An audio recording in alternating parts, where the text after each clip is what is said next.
নমস্কাৰ বন্ধুসকল, good morning. Success মন্ত্ৰ।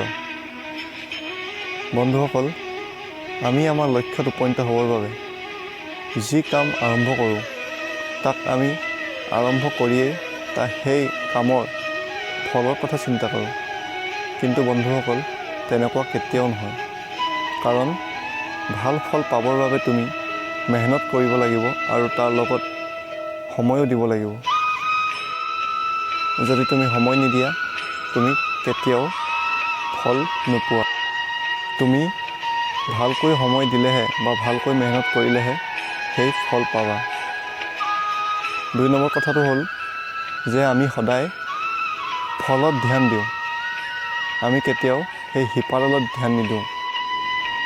হিন্দীত এটা কথা আছে যে ফ্ৰুট মে ধ্যান মত দো, ৰুট মে ধ্যান দো। বন্ধুসকল, আমি সদায় ফলৰ কথাই চিন্তা কৰোঁ, কিন্তু আমি ফলৰ কথা নহয়, সেই শিপাডালৰ কথাই চিন্তা কৰিব লাগে। কাৰণ যদি আমি শিপাডালত ভালকৈ সাৰ জাবৰ পানী দিওঁ বা দৰৱ দিওঁ, তেন্তে আমাৰ ফল নিশ্চয় ভাল হ'ব। গতিকে বন্ধুসকল, ভাল ফল পাবৰ বাবে আমি সেই শিপাডালতে ধ্যান দিব লাগিব।